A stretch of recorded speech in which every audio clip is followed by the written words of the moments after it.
In 1860, Mississippi Senator Jefferson Davis gave a speech in the U.S. Senate announcing that the inequality of the white and black races was stamped from the beginning.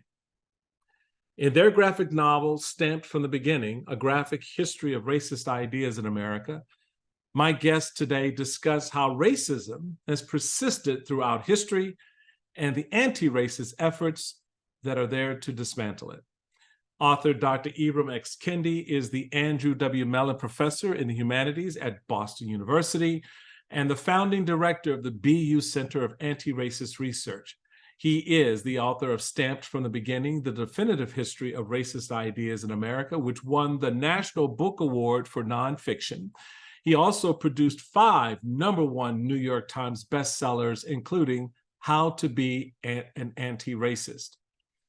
The illustrator, Joel Christian Gill, is the chair of the MFA in Visual Narrative at Boston University. He's a cartoonist and historian who speaks nationally on the importance of sharing stories. He is the author of the acclaimed memoir, Fights, One Boy's Triumph Over Violence, cited as one of the best graphic novels of 2020 by the New York Times, and for which he was awarded the 2021 Cartoonist Studio Prize.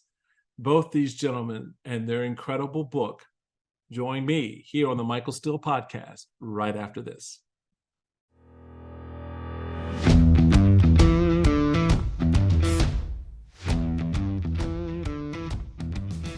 Hey, everybody, welcome to the Michael Steele Podcast. And boy, do we have a treat today for our conversation. I'm really, really excited.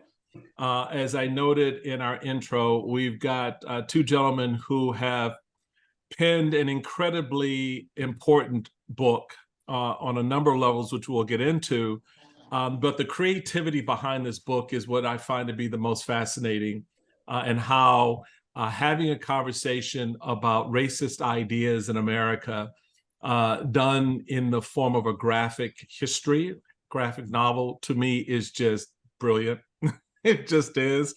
So I'm really excited to welcome both Ibram and Joel to the podcast. Gentlemen, welcome. Thanks for having me. Thanks. Glad to be here. Absolutely. So just so y'all know, Joel is out somewhere in the hinterlands. He's relaxing and doing well. So if he's kind of nods off at some point, you just know, the brother's having a good time where he is. But no, we're excited to have you guys here, and really, really wanted to get into the book, Stamped from the Beginning. So the original version of this was back in 2016, if I'm not mistaken, and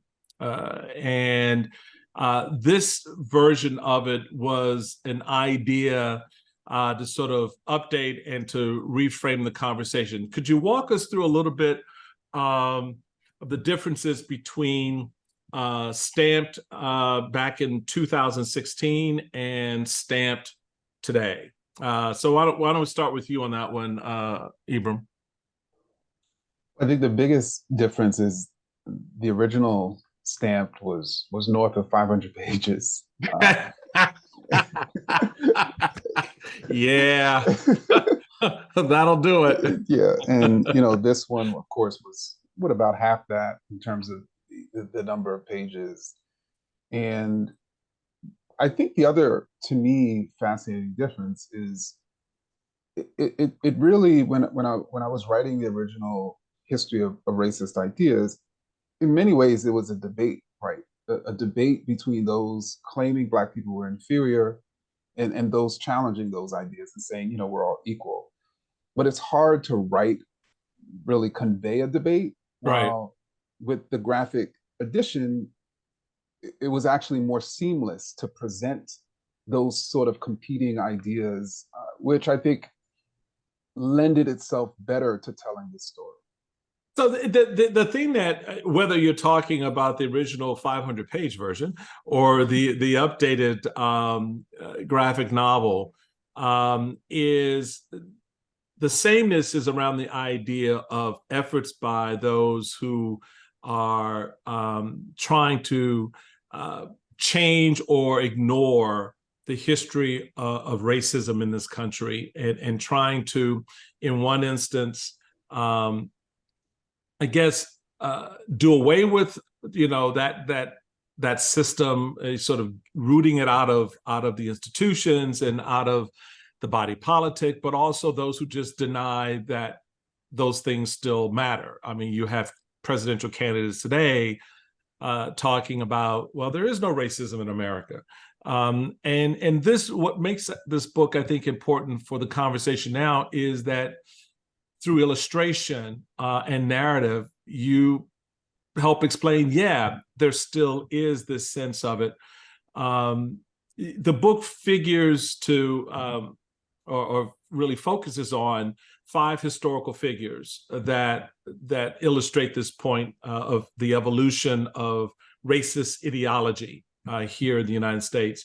Cotton Mather, Thomas Jefferson, William Lord Garrison, W.E.B. Du Bois, well, I really want to get into that one, and Angela Davis. Walk us through, if you could, why you chose these individuals to focus on.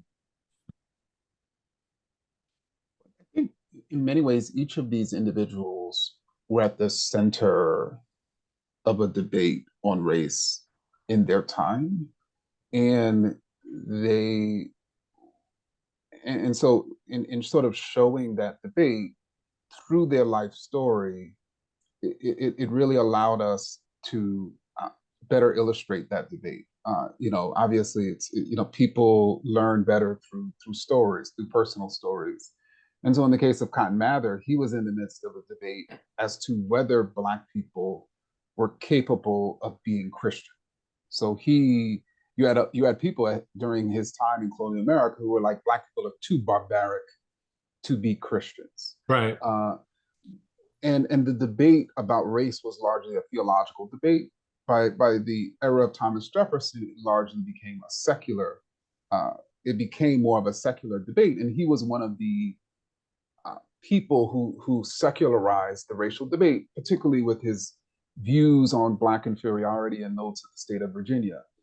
By the 1830s, the debate over race was largely a debate over abolition and slavery. And William Lloyd Garrison was one of the premier abolitionists, of course, was at the center of that debate. And then W.E.B. Du Bois, who was born in 1868, right at the start of the Reconstruction era, and dies on the eve of the March on Washington, was really at the center of Black thinkers and scholars being, sort of pushing into the middle of these debates. And of course, he handed off that mantle to Angela Davis.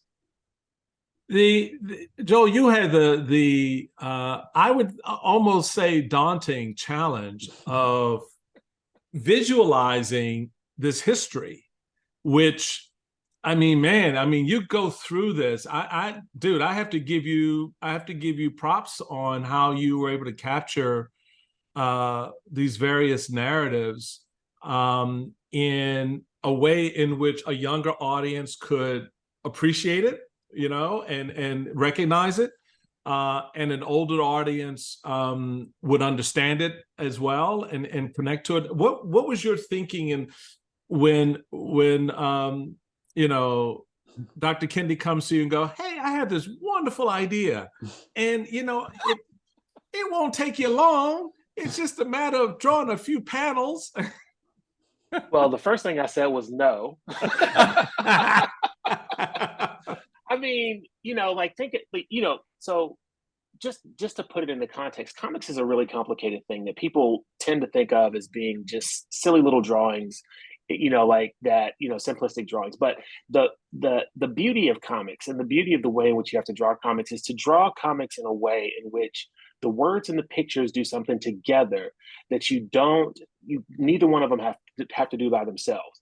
And to give you a perfect example, as Dr. Kendi was talking about notes on the state of Virginia, when Thomas Jefferson was in his estate fleeing the British that were looking for him, he chose one of his giant estates to go to, and he's in his finally in his place and he's writing notes on the state of Virginia. Ibram just wrote that, right? But I had to think about what kind of pants he was wearing, what the desk looked like he was in, right? And like how that looks, right? And so you have to add things in that are visual cues to sort of give people a sense of like a way of it's almost like teaching people how the stories are going to work in the beginning of the book, so that when they see them later, so I don't have to explain over and over that the black word balloons are racist ideas. I don't have to explain over and over that in the margins where people are speaking, whether it's, you know, colonial human traffickers or Angela Davis, they're not saying what exact quotes of things. They're giving color commentary a lot of the times to that. So it was, you know, like it's fun. I really love drawing comics. That's why I teach comics. That's why I do it. And it was a daunting challenge.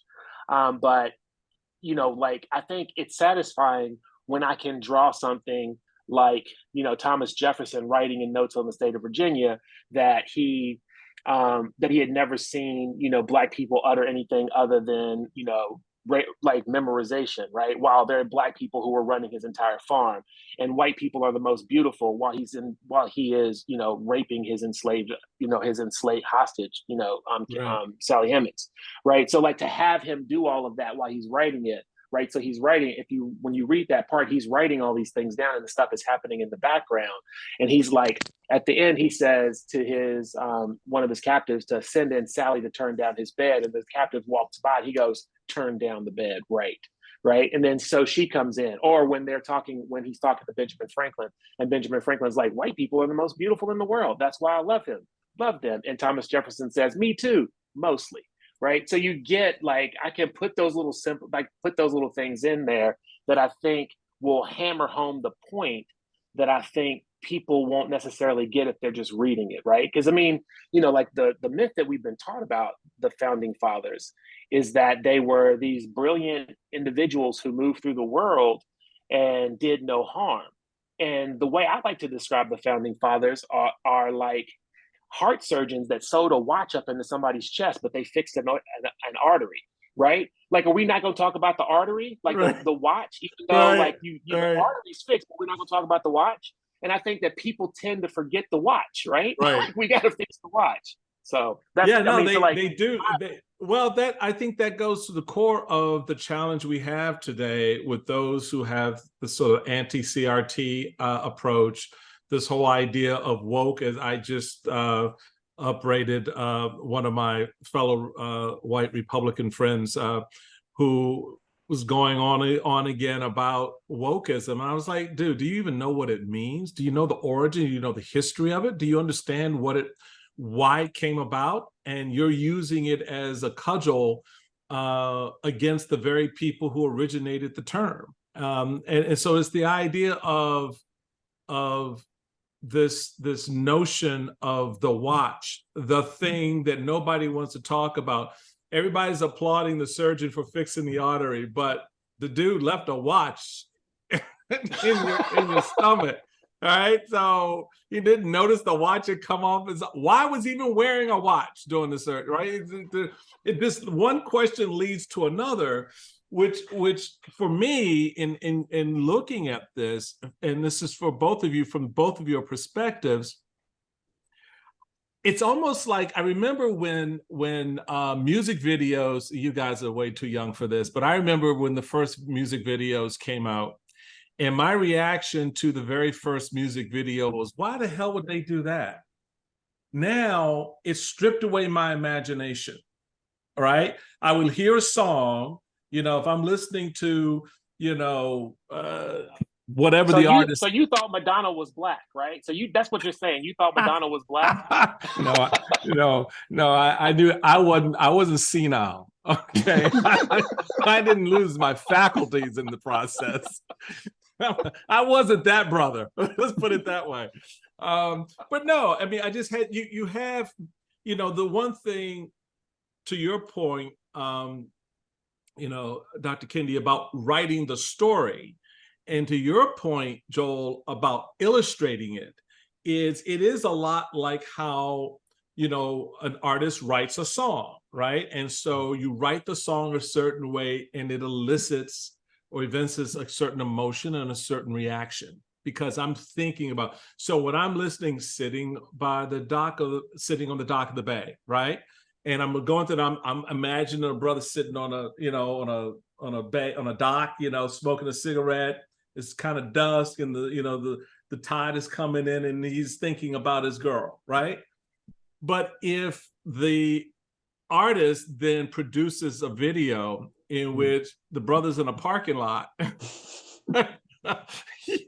next to the dock, liquor store, it changes how you sort of visualize and understand the story, the lyrics that you're getting. So how did that work when you two got together to tell the story and then to illustrate that story in a way that probably goes against the way a lot of us have imagined it? I think, well, Ibram sent me a PDF of the entire book that he had with highlighted sections. And so what I did was I put those all together in a PDF document, and then I just made connections between those things. And I think it was just really important for me to, so like, to your point about like writing a song and then giving someone an information. So like, I think it would be boring if Otis Redding wrote a song and did a video that just illustrates exactly what he's saying, right? Sitting on the dock of the bed, like he's just sitting there. Why would you say the same? That we can see that, right? So like, why not give us more information, right? Gotcha. Now that we can actually see you, why not give you more information? And so what comics does is it gives you that more information that adds color to that builds a bigger picture. For example, you've heard in writing, everybody's heard in writing, show don't tell, right? You either, when you write something, you want to say somebody is angry, you don't say Michael Steele was angry, right? You say Michael Steele walked into the room, kicked over the table, lit the chair on fire, right? But I in did comics, that a number of times at the RNC, by the way. So were you guys there? That was a couple of meetings. That was a couple of meetings. Yeah. Sorry, go ahead. So no, and I think, but so what to do is to say, but to be more interesting about this is to say, like to show, if I was drawing a comic, I might show you walk in, flip the table over, light the chair on fire, but the caption might read Ted Cruz said bumped into him in the hallway, or something to the effect. You know what I mean? To give you a sense of like why you're angry without Right. actually saying it. So that those two things come together. And so like while looking at Stamped, it was important for me to depict people and to have them say things that sort of like really enhanced the hypocrisy of what they were doing at times. Like to show, like Ibram wrote this brilliant book that showed the evolution of racist ideas in America. And so it was my challenge to show that and to make sure that evolution was really clear. And so like, it might be jarring for people to see W.E.B. Du Bois say something racist, but racism is not like a state of being. It is a description of something that's happened. Right. And so if it's a description, if it's a description, we can all change, right? We've all gone through, we live in a society in which we're inundated with racist ideas. And so those are embedded in what we think about things. And so we take these things in and we say, well, yeah, that makes sense. Like I've given this example before where I talk about like hip hop in the 90s and being really interested in conscious hip hop and being like loving this is like pro-black, this is a beautiful and it's amazing. And then when I listen to it now, I hear respectability politics. And I'm like, Black people can't act themselves out of something that people have irrationally thought themselves into, right? And specifically design them away. And that's not my words. That's something that Dr. Kendi wrote. So I'm just parodying. I don't want to like take my words and sound more brilliant because I'm just using his words. But I mean, that's the thing, right? You can't act your way out of something that people have thought you, like imagined you into, right? This is that ghost that Ralph Ellison talked about.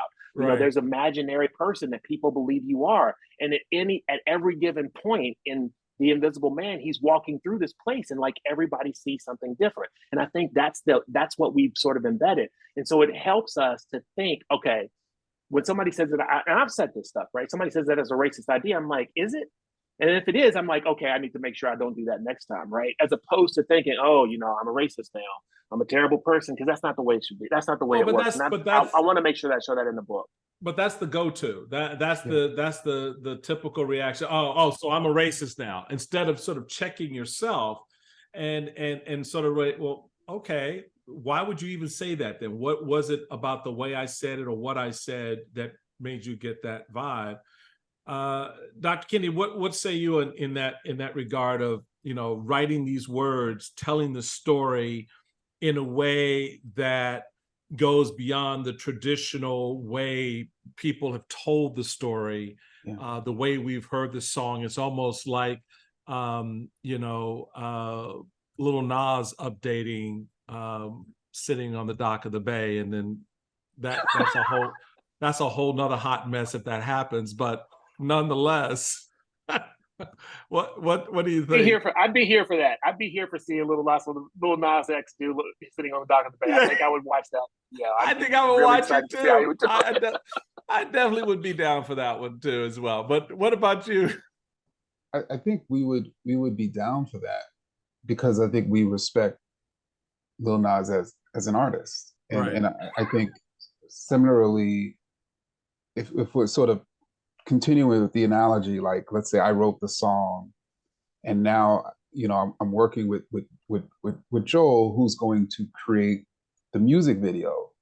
I think the first step in that collaboration is trusting that director of the music video, as an artist, as Yeah. a creator, Yeah. and knowing that their creation is likely going to be different, and it's that difference that's going to make it great and also make it a great compliment to the original. And so I think in my case, I trusted Joel as an artist, as a creator, and I expected it to be, to be different. And I also wanted those who read this book to have a pretty significantly different experience, you know, uh, when compared to the original.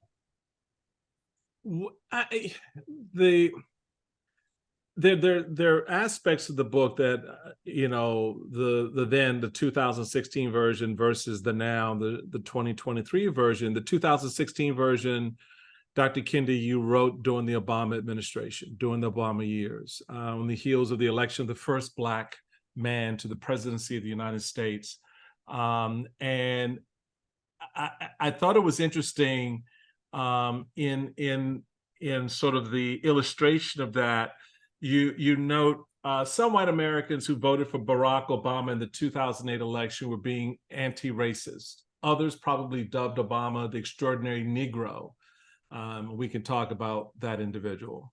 That is, yeah, we'll talk about that one. Or set aside their racist ideas. My favorite page.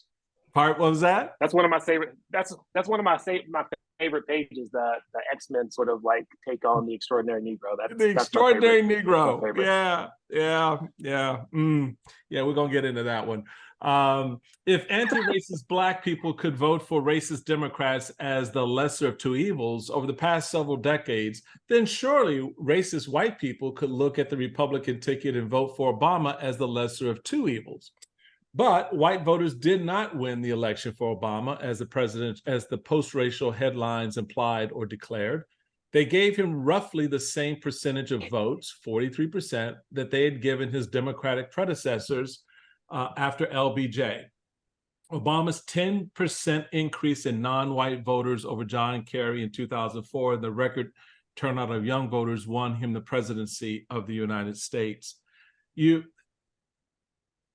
say historically Black people have, by and large, figured the smartest thing we could do for ourselves is to partake in uplift suasion, a strategy as unworkable as the self-sacrifice of everyday white people.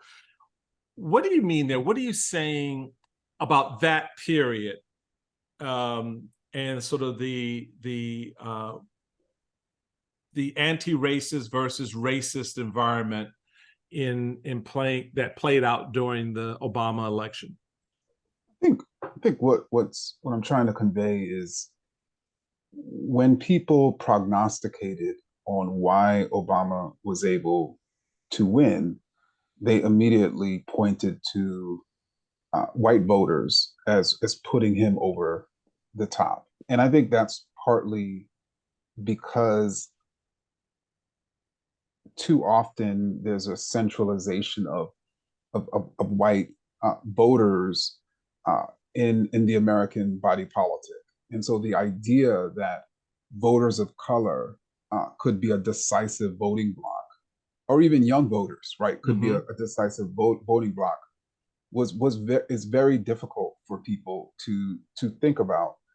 I also think, as it relates to uplift suasion, so when you then position, okay, white voters decided the election, and then Obama appealed successfully to white voters, the next step is to say, well, you other Black folks, you need to appeal successfully to white voters if you want to get, I should say to white people, if you want to get ahead. And then if you don't, it's your fault.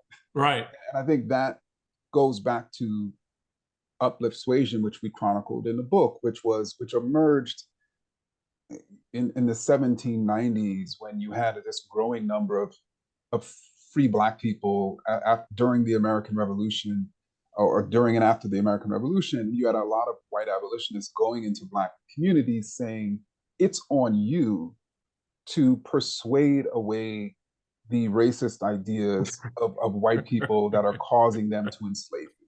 So you got to make me better.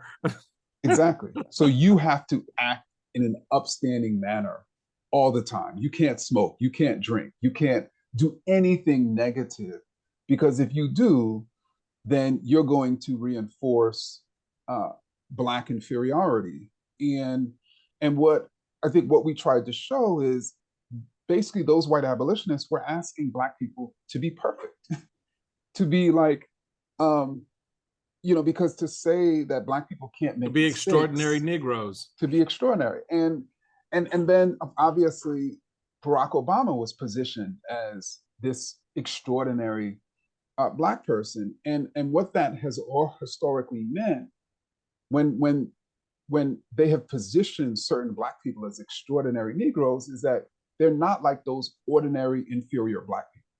You're an exception to the rule of Black inferiority, and obviously, so those even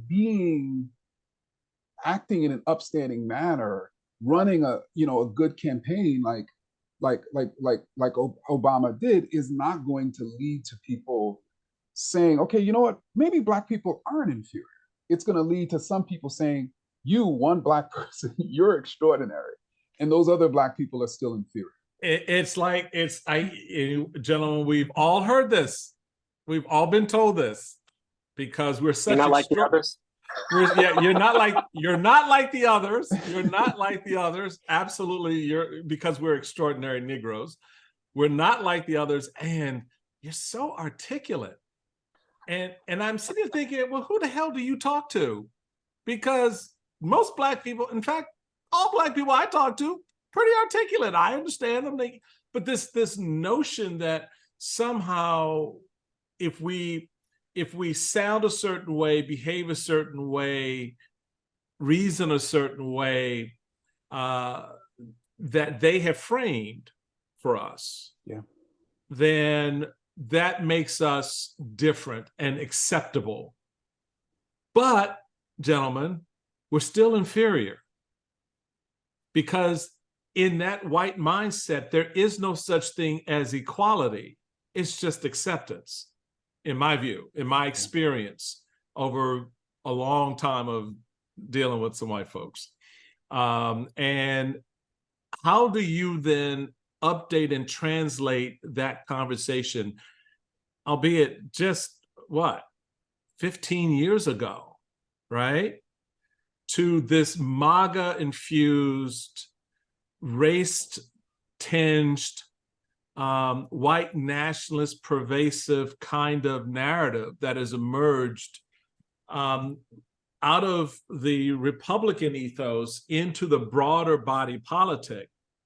Like any good infection, it doesn't stay localized. How does this book now account for that, if you will, sort of updating the conversation around this new reality? I think, I think what's really interesting is I think Trump basically made white people realize they were white again. I think they always knew it. You know what I mean? Make white people white again. I mean, it really is, right? Because the idea of a like of a black president sort of pushed these. There's a certain group of people.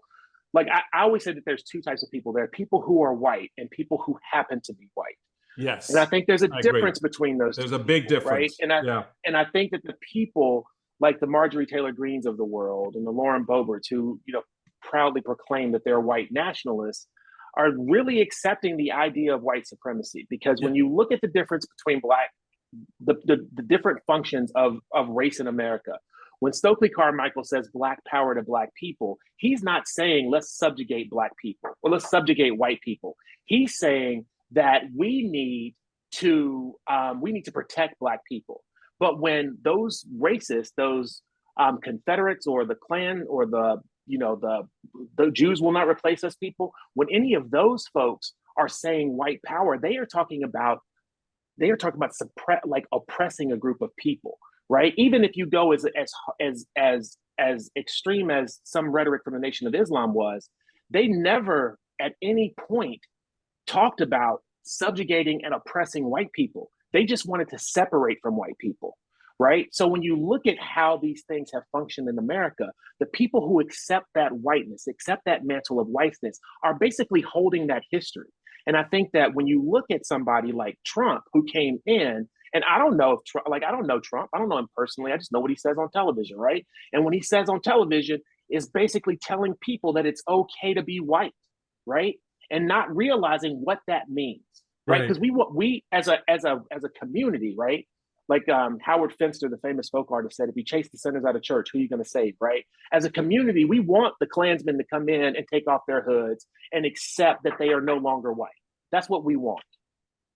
Interesting. We're going to take a quick little break here. We're having this incredibly good and incisive conversation with the author and graphic artist, Dr. Ibram Kendi and Joel Christian Gill, about their new book, A Graphic History of Racist Ideas in America, stamped from the beginning. We're going to take a quick break, and when we come back, we're going to pick up the conversation around a lot of other aspects of this storyline that we don't often get into. We'll be right back right after this. Welcome back, everybody, to the Michael Steele Podcast. I'm really enjoying, and I hope you are as well, my conversation with Dr. Ibram Kendi and Mr. Joel Christian Gill, the authors of the new book, Stamped from the Beginning. It is a wonderful treatment of race and racism in this modern era, sort of getting us to reflect through art and narrative on the various storylines that exist out there in the world. I'm just really want to pick up on this idea of the extraordinary Negro, because it is something in my many years of experience that I've had to work around and deal with, as I know both of you have had to do, both professionally and personally. How does that idea of Black people, especially Black men, still persist in these times, when you have astronauts, physicists, mathematicians, yes, people in the arts, yes, people in sports, but this full array of talented African Americans who have overcome an enormous number of obstacles, the Supreme Court recent decision on affirmative action notwithstanding, to achieve and to realize the American dream, right? In the face of insurmounting and at times very difficult institutional biases. How is this view of Black people still relevant. I mean, I sit there and I listen to some of these white parents talk about, young Black kids. And I'm like, have you talked to your kids? Who do you think they're hanging out with at school? Whose music do you think they're listening to? Whose clothing or you think they're imitating? Style, language, whose history you think they're learning? I don't understand. Help me sort of cross that Rubicon in understanding why we're still considered extraordinary when we do very ordinary things. Well, I mean, I think it is much more complex right now because I think on the one hand, as you stated, there are all these African Americans who are in very sort of prominent positions demonstrating excellence. And I think that has resulted in this working theory that they're only in that position because they're Black, which is to say, they are not excellent.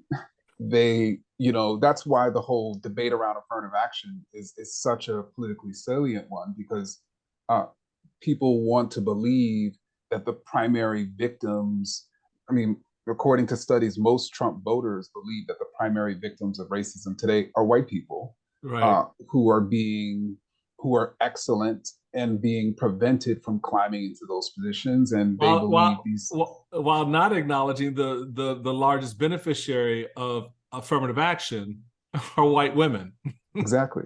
Or even not acknowledging the mediocreness of their spokesman, Donald Trump. So it's hard.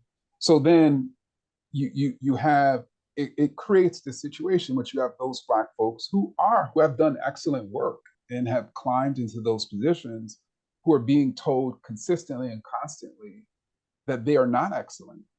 And then you have other people who are saying, no, actually, you are excellent. You are exceptional. And I think it in both theories just can't accept, like you stated, the normality of Black excellence. And I think it really positions those people in those situations in a very sort of difficult place. I had a great conversation. I'm sorry. Go ahead, Joel. No, I was going to say it's also really difficult because when you start looking at these ideas about the exceptional or the extraordinary, it doesn't take in consideration that Black people, like, we all have like a crazy uncle. Like, we all weird. Like, I feel like we spend way more. I feel like when you start thinking about these things, I think that show Black Jeopardy that was on Saturday Night Live that came out a couple years ago was like the perfect example of how like we are so much more alike than we are different. And then we spend all of this time focusing on these differences as if these things are insurmountable, because race is a rounding error, right? Geneticists can't figure out the difference between two white people, find enough genetic difference between two white people, let alone Black people and white people. But we still walk through this world thinking that, like if a Black man is articulate or a college professor, like if a 6 foot tall Black man like me, right, is a, stocky built Black man, I should be a linebacker, right? As opposed to what was actually happening in high school, which is I got a varsity letter in chess, right? So like taking all of these things and sort of like stamping us, right, which is the name of the book, stamping us with this preconceived notion doesn't make any sense. Stamping us either as extraordinary or as like inferior, right? Because it's not a binary. We're not either or, right? It's just like I got a cousin who's just mediocre, right? Right. We all got mediocre cousins, right? Like it's the thing that people do to Black women. Oh, you're a strong Black woman, but Black women don't necessarily. They want to cry too. They don't have to be strong in the face of everything, right? But we place these ideas on them, whether they're positive affirmations or negative, and it's just like I go back to Ralph Ellison because it's one of my favorite books, but it's just like, I want to be regular. Like, I just want to be a Right. regular dude, right? It's why Jerry Craft wrote his book, New Kid, where it's about like, there's almost no racism in that book and it's getting banned all over the country. And he's just like, I just wanted Black kids to have like a normal time, right? Just to be But like a they normal can't kid. accept that. That's Right. the point. They cannot. What the hell is the problem? Why can't you accept the fact that a 15-year-old Black boy and a 15-year-old white girl and a 15-year-old Hispanic boy and a 15-year-old Asian girl can all have similar experiences and go through and enjoy and do what that one white child is experiencing and have those same experiences? I just don't understand this idea. It's so hard for some white people, because I don't want to paint with too broad a brush. So I'm just trying to understand, why is it so difficult for some white folks to understand? And just so we're clear, when I was growing up, my mama used to identify white people in two groupings. One were white people, and you stayed away from them. And one were white folks. You could go to their house for dinner. And the difference was, white people are out to get you. And that's all the white nationalism, the KKK and all. White folks are folks who hung out in the hood that you would go and visit, and they didn't run away when my mama moved to the neighborhood, right? So there were people who stayed and understood the journey and wanted to be a part of it with her. But that aside, why is it that you have this attitude that we cannot in any way be normal, that someone like you, Joel, can play chess, or damn good at chess, you lettered in chess, but because of your size, well, that's a nice buck, we need to get him playing football or bouncing the basketball, because that's the limit of his talent. It's like when I went to high school, back in the day, mid-70s, I was tall for my age at that time. I was 6 feet at 14, and that was big back in the early 70s. And so everyone had visions of my being a basketball player. Okay, sure. So I tried out for the basketball team. And after the first week, the coach pulls me aside, puts his arm around me and says, "Son, don't ever do this again." Have you considered chess? I went into theater. I did theater. I did theater and music. I sang. I was in the Glee Club, as we called it back in the day. And I did theater. I found my artistic side, and I went on to Hopkins. And guess what? I didn't play football or basketball. I was a fencer.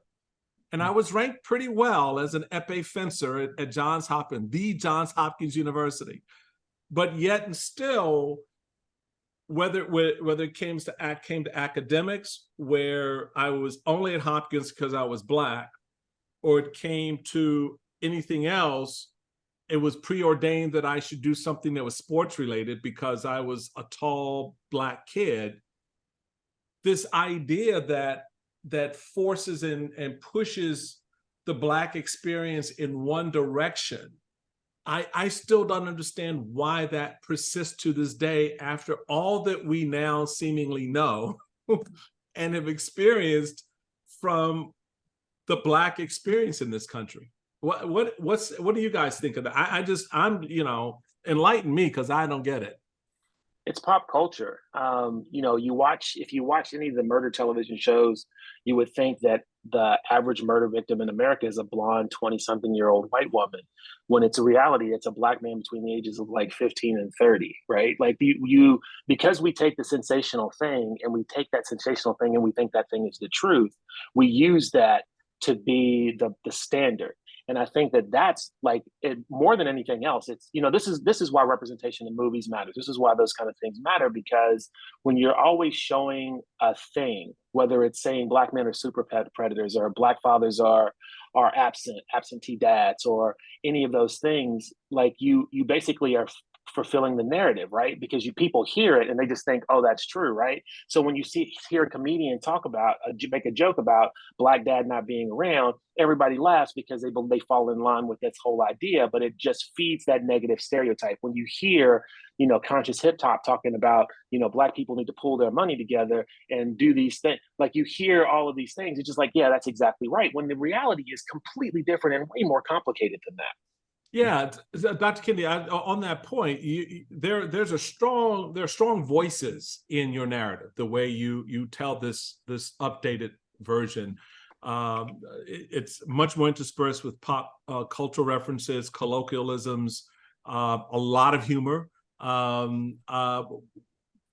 to us a little bit about your decision to add that aspect in this version, which was not so much a part of the first version of the book. Well, I mean, I knew in working with Joel that not only was he an historian, but also he's a comedian as well. And I think being able to find that balance, obviously, I think was critical. And I just knew that this is a heavy history, right? The history of racist ideas is a heavy history, and I thought comedy and comedic elements could allow people to get through. So I really was happy that Joel decided to use those elements and to lean on his own sort of humor to carry the story. And frankly, even when we think of the history of African Americans and the way in which they've been able to navigate the horror of racism, one of the ways they've been able to navigate it is through comedy, right? Yeah. Through laughing about something to stop them crying. Yeah, it is right up there with the Negro spiritual. It's the thing that over time, for many African Americans, became both a crutch and a cudgel to sort of deal with their circumstances, in relying on their faith, because we were considered to be pagans and godless, so that you had to reinforce that for yourselves, and then of course, looking at your situation and just laughing at it, because otherwise you go out, I don't know, like some white folks we know, and start shooting people. But maybe they should try humor. I don't get it. I want to get your reaction to Ted Cruz, who displayed pages of your anti-racist baby book, as he put it, during Judge Ketanji Brown Jackson's Supreme Court hearing. When your book is held up in that hearing, to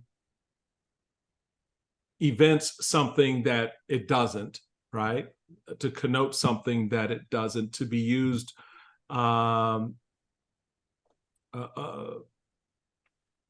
the way it was. What's your thinking there, and what does that say about, maybe threatening is a strong word or too strong a word, but I'd use it, how threatening your work is to the white supremacist narrative?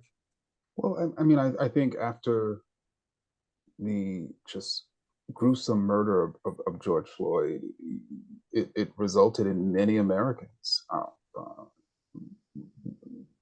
recognizing that racism was a problem, right? And many of those Americans started looking for a solution to that problem, and many Americans gravitated to anti-racism, as this solution, that they recognized that they needed to be an active part of creating equity and justice for everyone. And white supremacists and others who were seeking to conserve racism decided to misrepresent anti-racism as the real racism, tried to misrepresent anti-racism as even anti-white.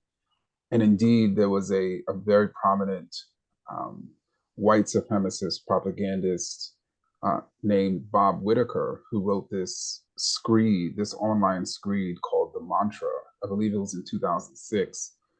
And in this screed, the most famous line that sort of galvanized white supremacists around the world was anti-racist is a code word for anti-white. And so that talking point more or less became a very prominent talking point, among people who were trying to prevent us from creating more equity and justice. And I think that situation with Ted Cruz was emblematic of that. And I also just think that this was a sitting U.S. senator who had a once in a lifetime opportunity to engage with a prospective Supreme Court justice for a permanent sort of lifetime post. There's very few things that senators, from my understanding, do than that act itself. And he used his time to talk about the children's books. And I think it just goes to show that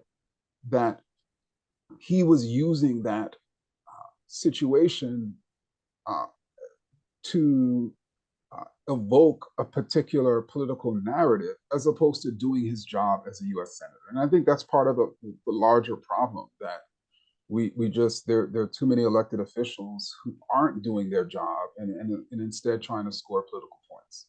Was the current political environment around book bannings that we're seeing, this uptick in book bannings that are taking place around the country? My good friend Ali Velshi on his program every week, the Velshi Banned Book Club sort of highlights books that are being targeted at a surprising rate. Was that in either of your minds, in the back of your minds, as you were sort of putting together the story, illustrating the story?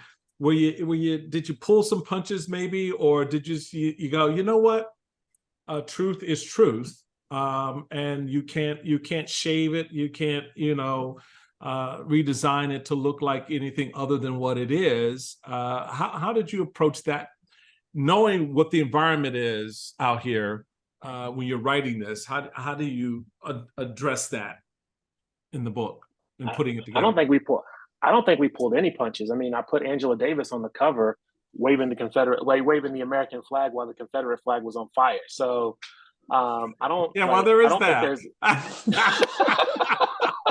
I don't think there's any. I don't think there's any places. I didn't think of self-censorship in this because, while, the things that I put in there that I thought would be controversial, I thought was funny, right? When I put, Bill Cosby spouting off some of the pound cake like speech, right? I thought that was funny, where you hold a pudding pop and it had flies on it, right? I thought that was funny. Or having, Josh, what's his name, from Missouri, standing there with his fist up. Josh Hawley, Senator Hawley, yeah. Josh Hawley, yeah, Senator Hawley, a thug, or Ted Cruz saying something and he has like a rollerboard that says Cancun on it. Like those things are just funny to me. Like, right. I mean, in reality, where's the lie, right? The funny thing about the interesting thing about these people that are that kind of extreme, is that you don't really have to do much to make them seem funny. You just like write what they said, draw what they said, draw them saying the thing that they said. Cotton Mather calling, an actual person it. That's like drawing that it would seem controversial, but it's the truth, right? Like showing that Thomas Jefferson was an enslaver who was raping his slaves. Like that's not contradictory. That's truth, right? At any given point, there's nothing in the book that I would say. I mean, there's places where I use anachronistic language, but there's nothing in the book, as far as the research is concerned, that isn't fact, isn't backed up by primary and secondary resources. So like, I think that's the problem that a lot of people have, is that they don't want to hear the truth. They want you to lie to them. They want to read the fan fiction that is America. They want that to be the thing that they think about, as opposed to what the actual history is. And I think that Dr. Kendi's books challenge that idea of the fan fiction of what America is. And I think, I think over and over and over again in the books that he's written, he's pointing at the watch. He's looking at the watch and saying, like, we've done enough fan fiction about the fact that the aorta is fixed, but let's talk about the watch now. because that's a problem that we haven't fixed yet. And Michael, if I could just add that, I think going back to something you mentioned earlier when you were talking about those four 15-year-olds who are, you know, Black, white, Asian, and Latino, who were friends and who were sharing experiences. I think for some Americans, it is when they think of the United States, when they think of this nation, when they think of a narrative of this nation, they can't help but center white people. In other words, for them, what makes the United States great have been white people. And the idea that there have been people of color and white people who have challenged that very notion, that very master narrative, who've attempted to create a nation where a multi-racial, multi-cultural, multi-ethnic society is possible, where there's mutual respect and power, which could be a beacon to the world and to history. They've challenged that idea. They've like, no, this is not what this nation is, what it could be, what it's striven to be, and any attempt to make it that is a bad thing. It kind of reminds me of the story of Garrett Morris. So his great grandson or grandnephew worked with me when I was state chairman here in Maryland. And those of you who don't know, Garrett Morris invented the stoplight. And I remember having conversations with him and along the lines that you were just describing. And it just hit me in the moment. I said, yeah, I finally, you know, probably Black folks just got tired of seeing white people driving their cars into each other. So he said, you know, let me help these fools out and just give them a stoplight. So one can stop, wait till the other goes, then your turn, then you can go.